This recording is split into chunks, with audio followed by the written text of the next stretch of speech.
안녕하십니까 시청자 여러분. 날씨가 몹시 춥습니다. 감기 드시지 않도록 조심하십시오.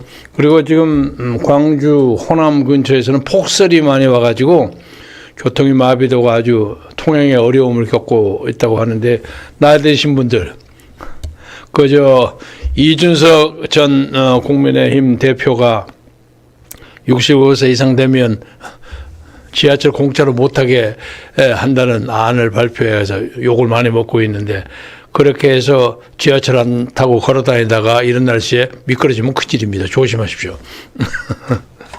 오늘은 이낙연 신당이 어디 가는가, 그 문제를 중심으로 말씀드리겠는데, 우선 그러기 전에 엊그제 대만에서 친대만계 자유민주주의 지키는 친미계 후보가 당선돼서 일단 거기에 정치적인 경락은 일단 고비를 넘어갔습니다.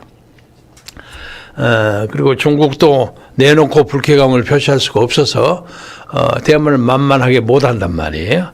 그 대만이 지금 인터넷 문제나 TSMC 뭐 이런 등등으로 최고 세계 수준의 최고 수준의 그 기술을 보유하고 있기 때문에, 그리고 미국과 긴밀한 연관을 하고 있기 때문에 미국이 절대로 대만을 포기할 수 없습니다. 그래서 적어도 약간 경제적인 분위기는 있습니다만은 대만 사태는 일단 안정세를 찾은 것처럼 보입니다. 지금 올 11월에 다시 있게 되는 미국의 대통령 선거를 가지고 지금 상당히 시끄러운데, 뉴햄프셔 그 프라이머리에서 트럼프가 우세를 가지고 있긴 합니다만은 지금 공화당 경선에 35%의 개표가 진행된 가운데 트럼프 전 대통령이 53.4%, 그리고 니키 헤일리 전 유엔 대사가 45.6%입니다. 만만치 않습니다. 그리고 그 중간에 몇 사람의 후보가 이제 사퇴를 하면서 트럼프 지지를 하긴 했습니다만, 유권자들은 트럼프 지지에 대한 호소가 그렇게 크게 먹히지 않고 대부분의 표가 이쪽에 니키 헤일리 쪽으로 돌아온 것 같습니다. 그래서 뭐 벌써 그 전에 아이오와하고 뉴햄프셔 이렇게 해서 트럼프가 우세를 확보하고 있긴 합니다만은 니키 헤일리의 추격세가 만만치 않습니다. 결과적으로는 트럼프가 이길이라고 봅니다만은 니키 헤일리가 부통령 후보 제의 같은 것을 거절하고 끝까지 뛰겠다 하는 결의를 보이고 있고 해서 어떤 파란이 일어날지 모른다. 그게 현지의 분석입니다. 제가 이 대목에 대해서 특히 관심을 가지는 것은 미국의 정치의 대통령 자리에 그러니까 백인이 아니고 흑인이 아닌 제3의 유색인종 인도계가 이만큼 프라이머리에서 45.6%까지 올라간다는 건 굉장한 사건입니다. 지금 조 바이든 부통령 대통령의 부통령하고 있는 사람이 있죠. 그 사람도 흑인계하고 인도계가 이렇게 섞인 그런 유색 인종인데 굉장히 유능한 사람이에요. 그런데 이쪽에 트럼프 쪽에서 그 지금 버티고 있는 이 니키 헤일리 전 유엔 대사는 인도계입니다. 물론 미국에서 태어났습니다만, 미국은 여러분이 아시는 대로 미국에서 태어나지 않는 사람은 대통령 출마를 못합니다. 이 속지주의가 강하기 때문에. 그래서 영국 수상도 인도계 아닙니까? 그래서 인도 민족, 소위 인도 아리안 민족의 그 저력이 상당하다. 그리고 특히 인도계가 이 인공위성, 그리고 무슨 AI, 인터넷 이런 데에서는 세계 최고 수준의 인재를 뽑아냅니다. 인도에서는 출세를 하기 위해서는 무조건 뭐 IIT라고 인디언 테크니컬 IT 지구는 테크니컬 칼레지를 가야만 한다. 그 일종의 우리나라로 말해서는 옛날에 고등고시 합격하는 그런 등용문으로 그렇게 취급할 정도로 인도 사람들의 그 민족적 근성이 굉장히 명상 같은 걸 좋아하지 않습니까?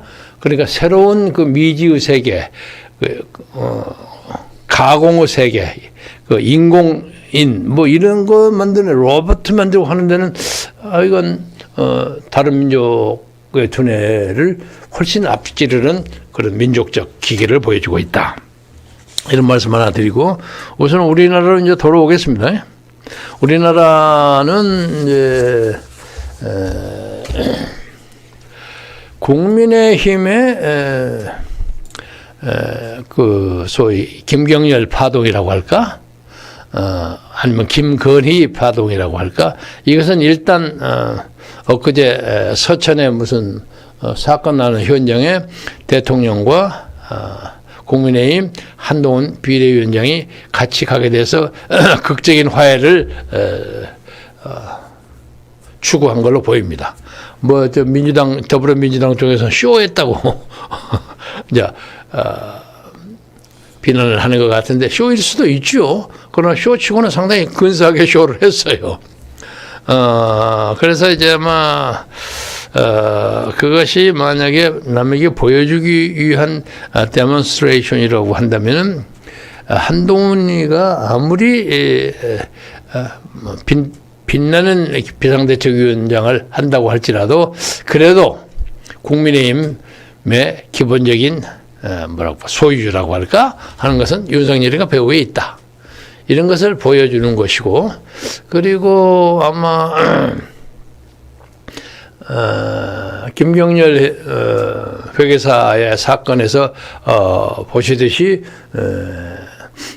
전혀 대통령의 비위에 맞지 않는 그런 사람은 공천하기는 좀 곤란하다. 그런 경우에는 어떤 식으로든지 물 한 잔 어떤 식으로든지 개입을 할 여지를 남겨두는 것처럼 보입니다. 그런데 전혀 개입을 못한다는 게 사실상 그게 어불성설입니다. 그래서 아마 뭐 발표되지는 않았지만 문제가 있으면 아마 이철규 그저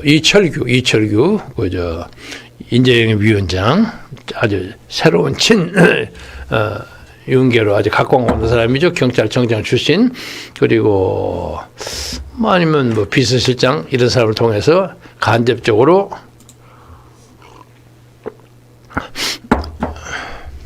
의사를 전달하는 그런 채널은 확보한 것으로 보입니다. 그러나 그것 자체까지 우리가 비판하기는 어렵습니다. 그리고 저쪽에 이재명 쪽에는 아주 내놓고 그냥 자기 패거리 갖다가 집어넣는 그냥 눈치 보지 않고 염치 보지도 않고 막 집어넣겠다는 그런 배짱에 일사불란하게 하겠다는 거죠. 그래서 이제 소위 이재명의 측근이라고 알려지는 사람들이 옛날에 비명계 아니면 친문계의 현역 의원들에게 과감하게 도전을 벌리는 형국이 수십 개 나타납니다. 그러니까 그중에 상당수의 사람들이 현역 의원의 자리를 차지하리라고 봅니다. 그러면 거기서 많은 사람들이 탈락을 해서 나오든지 아니면 탈락 전에 이거 안 되겠다 해서 그만두고 탈당을 하든지 그래서 적어도 몇십 명의 현역 의원들이 더불어민주당과 작별을 하는 그런 사건이 예상됩니다. 그래서 대부분의 그 사람들이 현재 그게 뭐 조홍천, 김종민 뭐 의원으로 만드는 그 단체에 일단 기거하는 것처럼 보이다가 결국 이낙연 쪽으로 합류하지 않을까 하는 게 일반적인 관측입니다. 그래서 이낙연 전 대표의 입장에서는 더불어민주당 쪽에서 인재 공급을 상당수 받는 것은 크게 문제가 되지 않는데 다만 이쪽에 이제 DJ 쪽과 BDJ 쪽 양쪽의 균형을 맞추기 위해서 자유주의파, 보수파를 상징하는 것처럼 보이는 그 개혁신당의 이준석을 어떻게 다루느냐 하는 문제가 가장 큰 문제입니다. 그런데 뭐 오늘 아침에 보니까 이준석이가 양양자하고 합당 선언을 했군요. 그러니까 그것은 이준석은 나는 그렇다고 만만하게 당신 휘하에 들어가지 않는다. 이것을 보여주는 것이고 한때는 이준석 전 대표가 한동훈과 혹시 극적인 화해를 해서 그쪽에 조인할지도 모른다 하는 그런 추측이 난무했습니다만은 오늘 현재는 일단 그건 봉합된 것 같고요. 그리고 이준석 입이 그 보통 입입니까? 그제 한동훈과 윤석열의 약간의 불화 이런 문제에 대해서 뭐 한동훈의 3일 철회가 끝났다 뭐 이런 식으로 악담을 했더라고요. 그래서 특별한 사건이 벌어지지 않는 한 이준석이 다시 국민의힘 쪽으로 극적인 합류를 하는 것은 현실적으로 가능하지 않다 이렇게 보입니다. 그래서 현재 저는 사실은 제3자 입장에서 여러분들이 기억하실지 모르겠습니다만 제 유튜브에 그런 얘기를 했습니다. 저는 이준석과 이낙연 소위 낙준연대가 잘 되기를 바라고 그러게 하기 위해서는 이준석이 가지고 있는 개인적인 그 네거티브한 부정적인 이미지를 좀 털어버려라 이 차제에. 이게 가장 좋은 찬스다. 예를 들면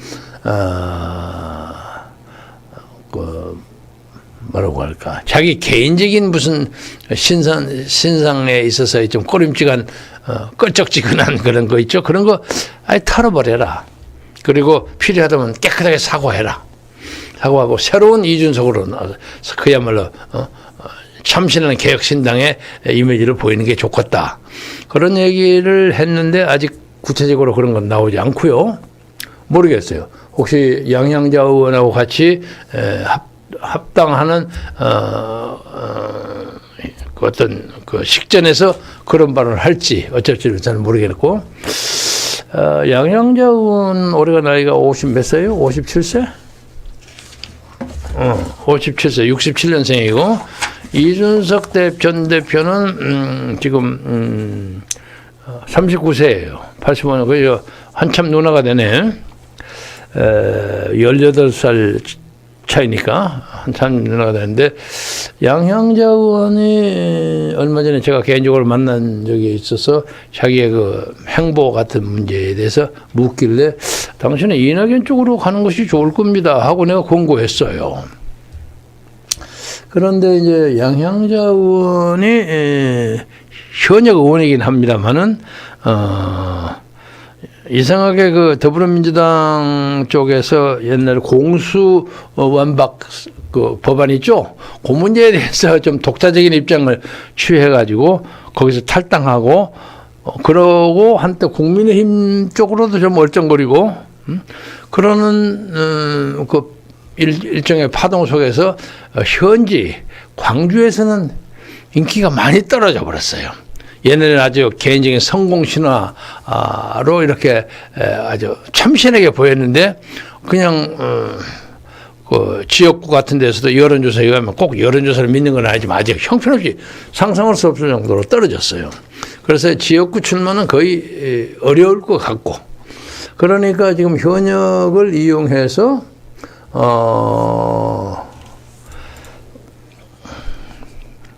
이준석과 신당에서 비례대표 1번을 할 수 있지 않는가. 그러니까 저것이 이제 거기에 이준석 대표하고 같이 하는 누구 있죠?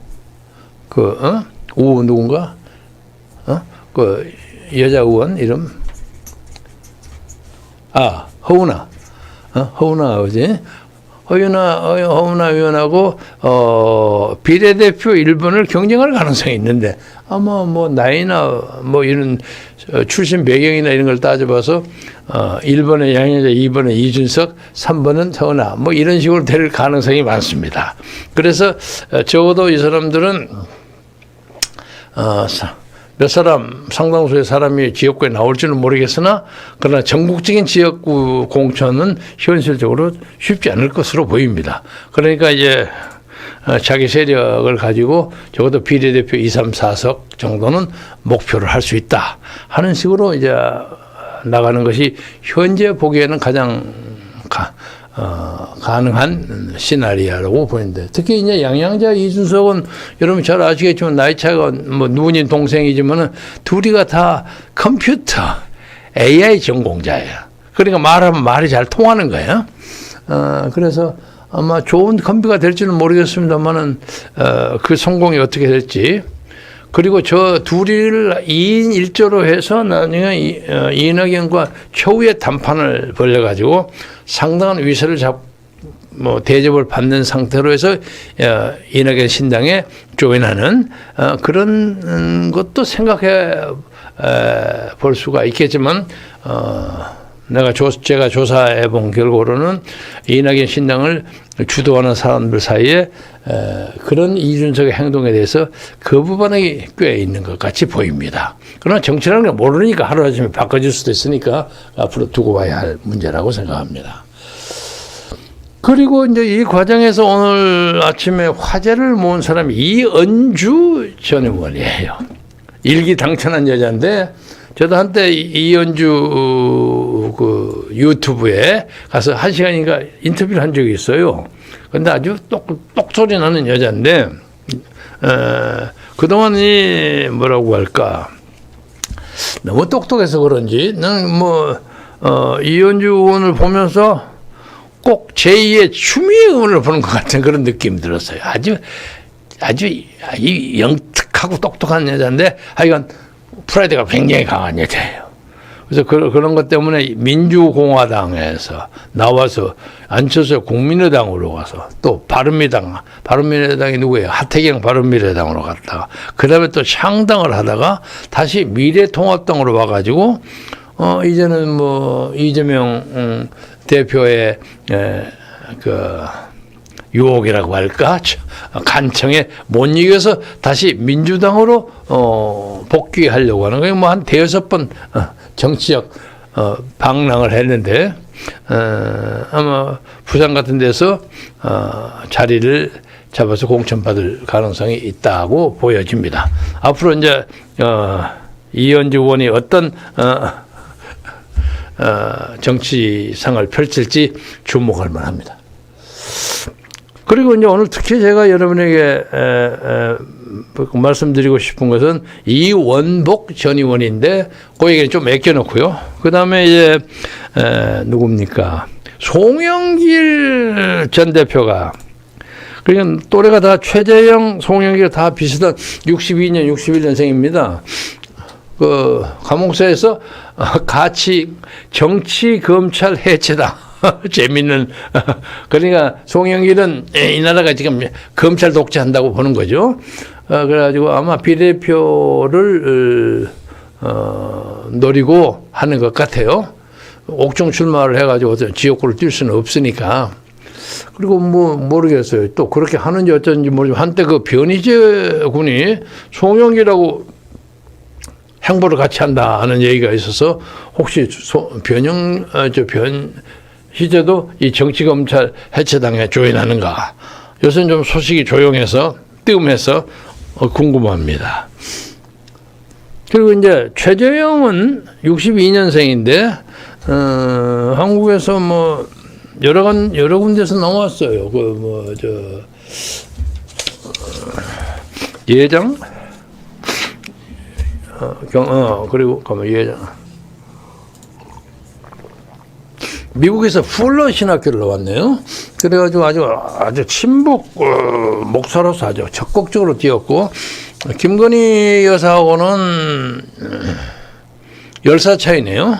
그러니까 이제 큰오빠 비슷한 차이로 그냥 동네에서 서로 교류가 있었던 것처럼 보이는데, 이 사람이 하는 것은 완전히 작전이에요. 제가 누누이 말씀드렸지만 이 작전을 가지고 딱 만들어가지고 필요할 때 딱 터뜨린 거예요. 그러니까 이 작전을 주도한 사람, 작전을 배후에서 지령한 사람, 이것이 신북이냐 아니면 혹시 이재명 쪽이냐, 이 나라 소위 주사파 좌파냐, 그것이 애매하고 둘 중에 하나겠죠. 아니면 둘 다 될 수도 있고. 그리고 타이밍도 굉장히 세심하게 배를 해가지고 정한 것처럼 보입니다. 그래서 저는 이 최재형을 국가보안법이나 방공법으로 처분해야 한다고 생각합니다. 그리고 지난번에도 말씀드렸지만 적어도 이런 사람을 대통령의 어떤 관저, 용산의 아주 어떤 비밀 장소까지 들어오게 만든 것에 대해서는 김건희 여사가 책임져야 합니다. 그래서 저는 그 김경열 회계사의 행동 문제도 비판했지만은 김건희 여사도 국민 앞에 정중하게 사과하고 먹고 가서 뭐 귀양 가거나 유폐 가는 건 아니지만은 국민에게 사과하고 자숙한다는 것을 보여주는 의미에서 앞으로 이 뭐지? 조사 안 해서?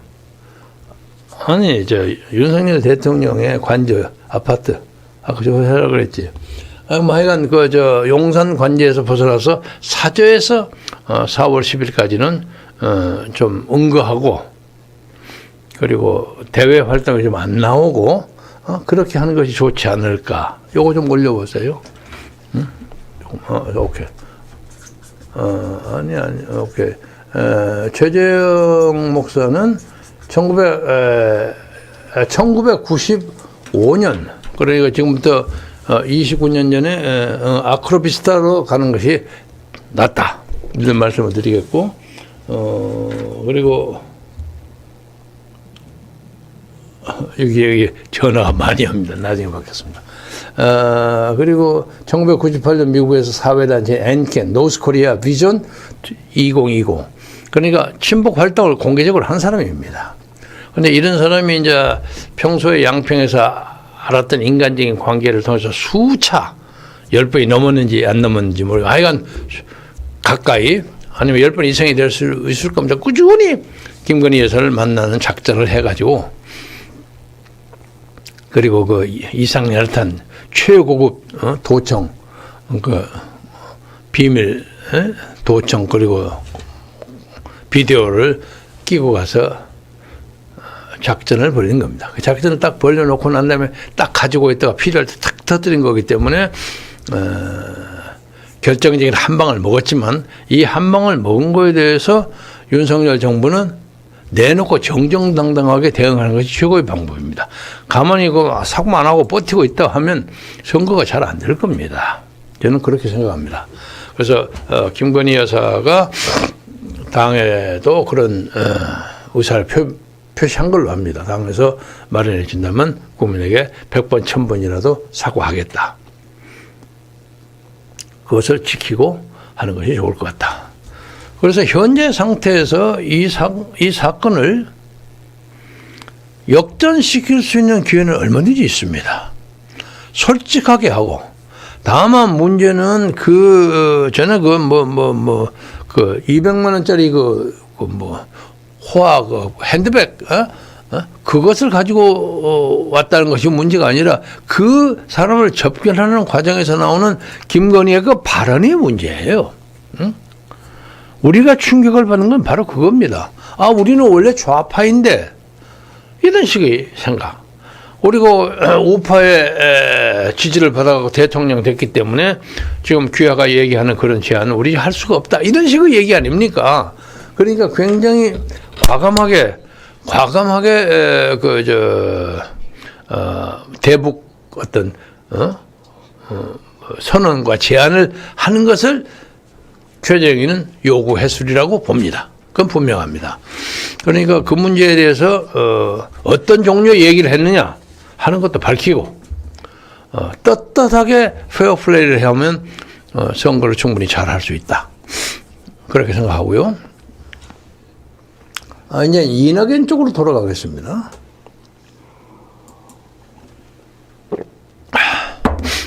어제 오늘 아침에 이제 소위 민주당의 고향이라고 일컬어지는 호남 지역에서는 여론이 많이 반전되고 있다.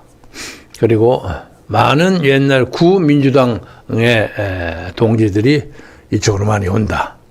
그리고 아마 이런 상태가 설날까, 설이 2월 10일인가? 그러니까 지금 한 2주 좀 더 남았죠. 이 설에 이낙연 신당이 화제가 되고 그동안까지 이낙연 신당이 어떤 식의 오리엔테이션을 가지고 당을 끌어갈 것이냐 하는 걸 잘 보여주면 설 직후에 여론조사에는 깜짝 놀랄 만한 결과가 나올 수 있다. 이렇게 보고 제가 그 만나서 얘기를 들어본 느낌에는 뭐 당연히 그러겠지만 자기는 253기 전국의 지역구에 전부 공천을 다 한다. 그건 분명하게 한다. 그리고 그만큼한 인적인 네트워크는 충분히 가동하리라고 생각합니다. 그리고 뭐 오늘 아침에 본인 얘기를 해서 그렇습니다만 전라북도가 조금 잘 안 움직인다고 하는데 뭐 확인은 안 해봤습니다만 정균환 전 원내총무였던 사람도 가담을 하고 그래서 분위기가 아주 좋아진다. 그런 얘기를 들었습니다. 그래서 앞으로 저는 이낙연 신당이 더불어민주당과 국민의힘을 체크하고 그걸 견제하는 강력한 제3신당이 되기를 진심으로 바랍니다. 표가 몇 표가 됐든지 간에. 그리고 그 두 정당 방금 얘기했던 여당과 야당, 제1야당이 지금처럼 어느 한쪽이 150석 이상을 갖는 그런 사태가 벌어지면 정치가 침몰합니다. 더불어민주당이 170석 가까이 표를 얻어가지고 걔들이 벌렸던 그 입법 독재가 얼마나 지독합니까? 예?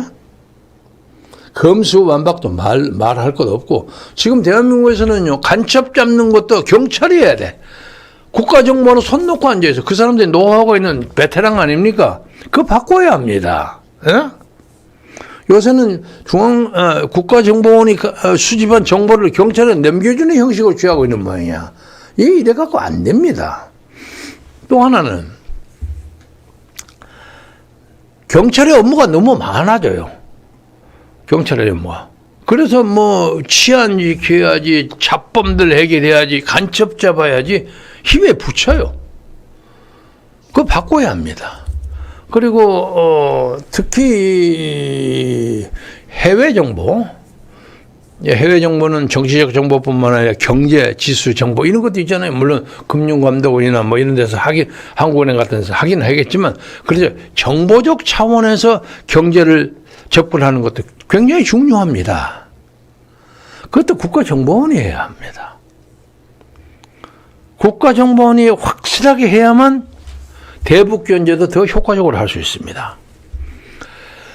그래서 이런 문제에 대해서 이 더불어민주당이 우습게 만들어놨어요. 예를 들면 5.18 광주 5.18 민주화법 보세요. 아니 세상에 말이죠. 뭐가 그것이 하나님의 왕국도 아닌데 5.18을 비판하면 5년 이하의 징역과 뭐 1,000만 원 이상의 벌금 무서 그 5.18 제8조에 그렇게 돼. 그런 놈의 법이 어디 있습니까? 옛날 중세에 무슨 교부주의 교황 밑에서 말 잘못하면 명지치담 시킨 거 있죠? 예? 마녀 사냥이라고 막 사람 찢어 죽이고 하는 그거 비슷하죠. 이것이 한 정당이 국회 2분의 1을 이상을 가졌기 때문에 벌어진 파행입니다. 그렇잖아요. 그러니까 저는 이 두 당이 뭐 누가 누군지 간에 뭐 100석, 120석 정도 왔다 갔다 하면 관계없어. 나머지 한 5, 60석 아니면 더 많은 사람이 제3당 혹은 제4당이 갈주고 있어야만 캐스팅 보트를 할 수 있는 겁니다. 예? 그런 의미에서 제3당의 존재는 반드시 필요합니다.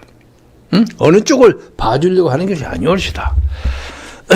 그리고 이제 제가 이제 말씀드리려고 하는 이원복 전 의원 사진 좀 띄우세요. 저쪽에 띄우세요. 벌레. 예, 이원목 전 의원은 15대 17대 국회의원을 했던 분인데 제가 15대 때 잘 알았어요. 아주 똑똑하고 생긴 거 보세요. 얼마나 스마트하게. 인천 출신인데 이 사람은 14대 때도 자기 주장은 자기가 이길 수 있었는데 선거 개표상의 문제 때문에 14대 안 됐다는 거예요. 그 15대 했고 그 16대 쉬고 17대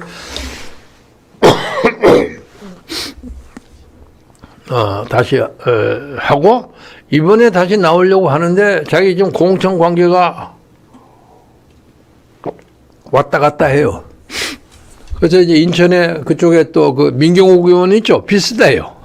비슷해가지고 부정선거 문제에 대해서는 관심을 많이 가지고 있고 하기 때문에 국민의힘에서 공천을 줄지 안 줄지 애매해. 그래서 내가 오늘 아침에 마침 제가 전화했습니다. 전화했더니 안 받더니 나 전화가 왔어요. 이거 뭐 형님 오랜만입니다 하고 어이 자네 그저 국민의힘 갈 거야? 가고는 싶은데 될지 안 될지 모르겠습니다. 그래서 저는 개인적으로 이원 의원가 국민의힘을 가서라도 국회에 들어가기를 원합니다. 솔직히 말해서 오늘 뭐 제3당 안 와도 관계없어. 그러나 만약에 안 되면 네 제3당으로 가라. 내가 민경욱까지 다 끌어다가 붙여야 되겠다. 그런데 이 사람이 무슨 얘기를 했냐면 오늘 어디야? 이봉규 TV에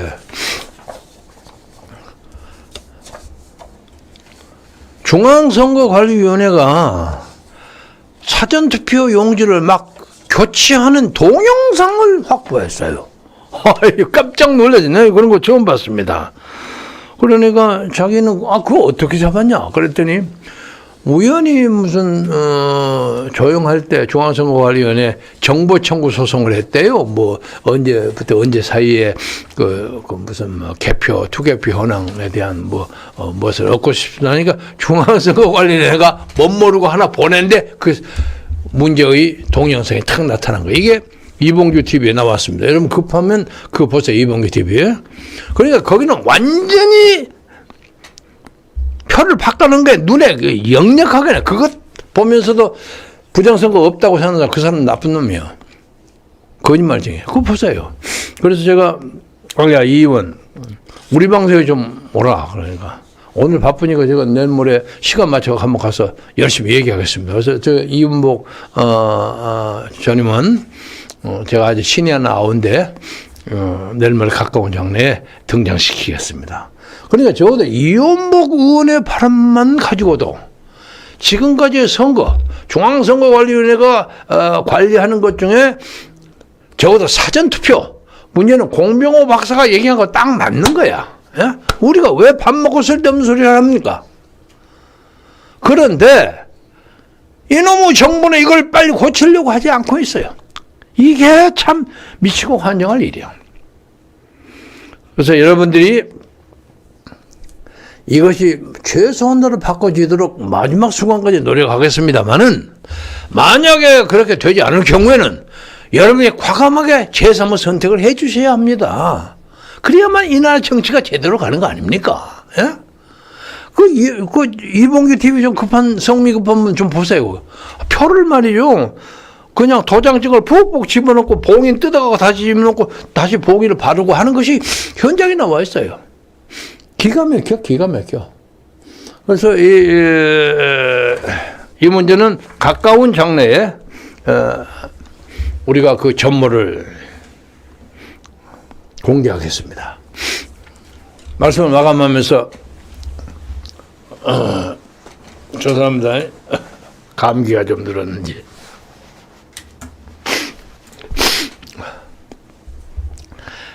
이 추운 날씨에도 민주주의를 지키기 위해서 지금 저 국민의힘 앞에서는 부정선거를 규탄하는 1인 천막 농성을 하고 있는 사람이 지금도 있습니다. 가보세요. 그렇게 그런 개인적 정의감, 사명감을 가지고 있는 사람이 전국에 있습니다. 가서 보면 눈물 납니다.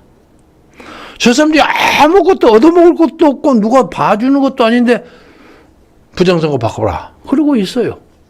그런 걸 보면서 정말 한심하고 참혹하면서도 그래도 이 민족에게 뭔가 희망이 있구나 하는 것을 거기서 그 암묵 속에서 봅니다.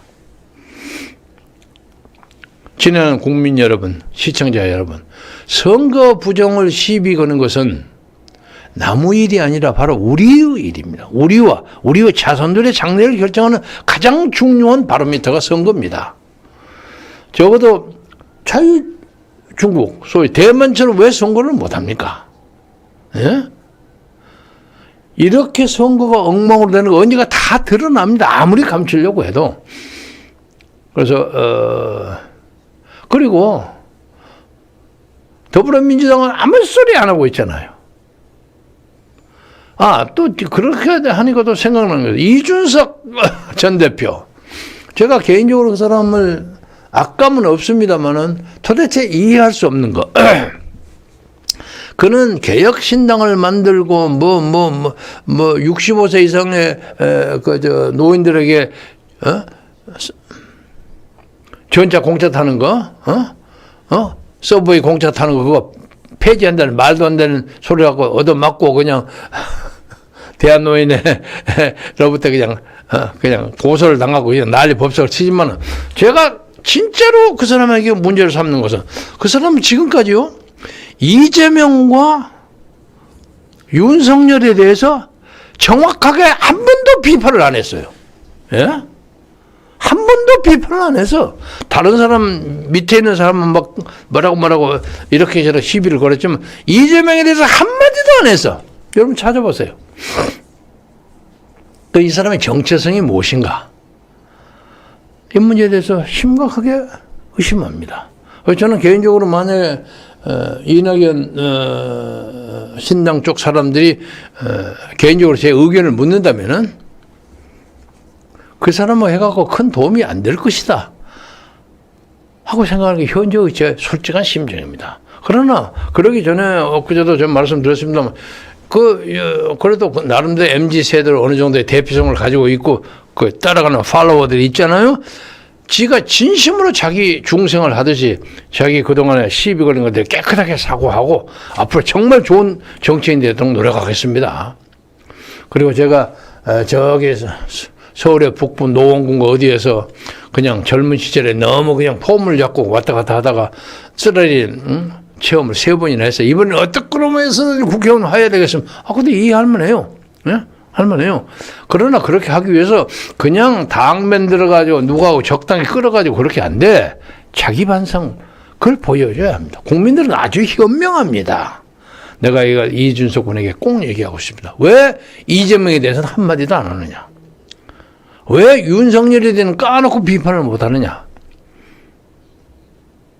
누군가에 의해서 당신이 사고방식을 지배당하고 있는 것은 아니냐. 이런 의심을 사람들이 많이 가지고 있습니다. 이준석 군이 그런 것에 대해서 잘 살펴보기를 바라고 지금이라도 제3당을 만드는 아주 겸허하게 우선 국회의원 되고 봐야 될 거 아닙니까? 겸허하게 진실된 마음으로 접근하면 국민들에게 많은 박수와 지원을 받을 수 있을 것이라고 다시 한번 마무리 삼아 말씀드립니다. 여러분 독수리의 눈으로 제3당이 어떻게 발전하고 그리고 국민의힘이 저것을 어떻게 잘 극복하고 그리고 김건희 여사가 어떤 식의 액션을 보이고 하는 걸 잘 보아주십시오. 거기에 이 나라의 향배가 보입니다. 그리고 이재명의 경우에는 모르겠습니다만 그 결과가 빤합니다. 자기 부대로 다 집어넣을 겁니다. 그리고 그 사람은 어떤 생각을 가지고 있는지 모르나 중앙선거관리위원회에서 적당히 만들어줄 거 아니에요? 하는 생각을 가지고 있는 것 같아요. 억지소리인지 모르겠습니다만 그래서 거기도 광명정대한 나름대로의 정치 활동을 해주기를 바라면서 여러분 건강하고 행복하게 주말을 맞이하시기 바랍니다. 감사합니다.